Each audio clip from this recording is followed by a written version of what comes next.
Welcome to the JD Power Insurance Intelligence Podcast. I'm your host today, Carolyn Kibbitt, and joining me are our insurance experts, Steve Crutzen. Hi, Steve. Hi there, Carolyn. Mark Garrett. Welcome, Mark. Yep. Hey, Carolyn. And Craig Martin. Hello, Craig.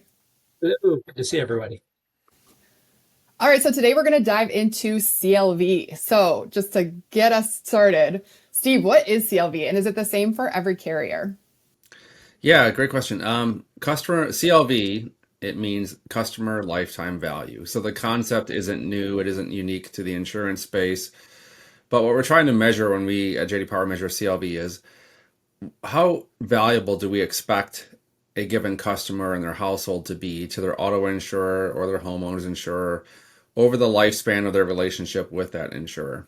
And many things come into play with customer lifetime value. So how much premium will they represent to the insurer on an annual basis?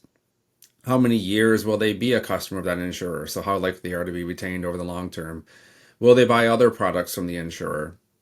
And when we try to calculate that here at JD Power, we use somewhere around 10 different survey responses. So characteristics of that driver or that homeowner and their household to evaluate whether we think they're a high, medium, or low lifetime value customer for their insurer. And yeah, not every insurer looks at CLV the same way. So our model is meant to be basically a generic model that should work for most large insurers. But there are some insurers that are really targeting a more non-standard audience, while some insurers are really targeting a standard or even above standard risk audience. So every insurer has their own view of what makes a customer really their target customer or the type of customer they want to win. But our model is meant to be, again, generic across insurers, work well enough for most insurers for addressing the concept of how much premium should that customer represent to the insurer over the lifespan of their relationship with the insurer. So, Craig, is CLV evaluated differently for different lines of insurance? Yeah, I mean, as Steve noted, it can be unique to carriers, but it's also going to be unique to different products because obviously, what makes a good auto customer has to do with your auto, what you're driving, how you're driving, who's driving, what's the profile. Homeowners is obviously going to be quite different. I'm not driving my house. I'm not moving around. My behavior is going to be fairly consistent. So that's going to be another factor in terms of, and you could kind of throw in any other product or service that's out there. And also it's going to be dependent on what else you're offering. So if you only offer auto, obviously what the high CLV customer is going to be very different if you're tending to offer auto, home, umbrella policies and other factors. So that's going to play a big part of it. But even just the nature of what makes a good customer risk or not a good customer risk is going to be different depending on what the product is and kind of what's the profile of that target audience. How do carriers attract high CLV customers? Well, I think there's a couple parts, and obviously my colleagues will jump in on this. Part of it comes down to first defining what is your target audience. So you can't very effectively attract if you're just doing a kind of shotgun approach to attracting customers. Also, the same goes for servicing those customers. So, you're trying to define who your target audience is, who you want as your customer, but also what kind of experiences you want to deliver for them. As Steve mentioned, there may be, a high CLV customer to one carrier that has a specific kind of target audience may not be attractive to someone else. So it's really going to depend on first knowing who your customers are and then what do they value and being able to deliver that. So I think that's kind of your first starting point is making sure you know who truly is a high CLV customer. And then, there's, I guess, a couple different parts to the dynamics. One is attracting those customers. So what are they going to be interested in? What are they going to value? What's important to them? And then you got to get them in the door and then you got to retain them. So what are going to be factors throughout the relationship lifetime that you want to kind of make sure you're focused in on? So if you have, premium increases are a pretty key part of the business. Those are going to happen kind of invariably throughout the life of the customer. How do you handle those? How do you want to manage that?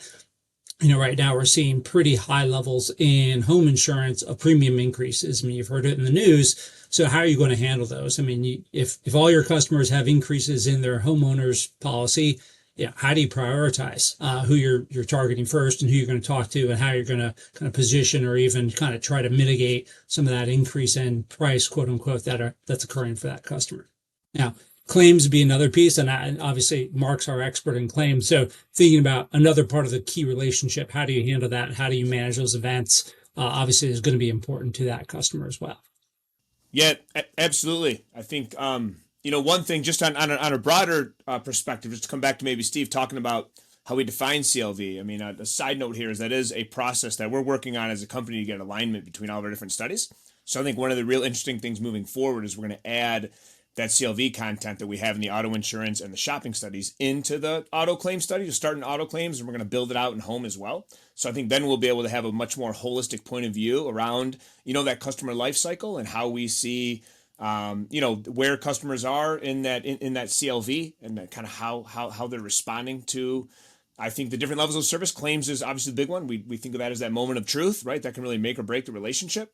Now, again, I don't have the entire model to apply to the auto study, but if we just, take a simple factor, like I'm a multi-policy customer. I'm if I look at my auto study and I also have a home insurance product, I mean, we can see that there's a pretty substantial impact on those customers, kind of that retention, that stickiness to that customer, particularly if they're maybe a younger insured. We find them to be more sensitive toward if I have a great claim, I really see more value. Like my positive relationship or like the way I view the carrier positively goes way up. My intent to, definitely renew. That's a lot of what we talk about is like customer stated intent to renew. I mean, that goes up much more, right? A 4 or 5 percentage point higher lift than what we see in maybe an older customer who's been with the carrier for a while, a little bit more stable in that relationship. So definitely we see some of those drivers. We see that, especially like if you look at the age, like as I just mentioned, we can find that there's, more of an upside toward delivering a great experience to these customers and help retain them over the long term.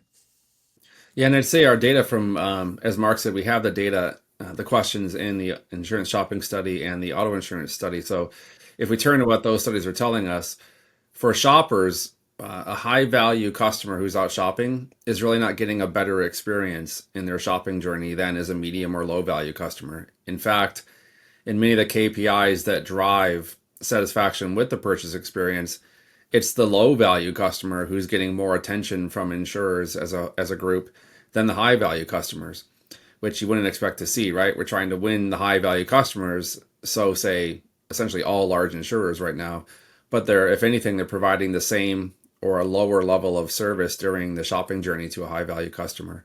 And then if we turn to our auto insurance study, looking at the entire relationship with an auto insurance customer, there's really only one KPI where the industry as a whole is outperforming with high CLV customers compared to their low CLV counterparts.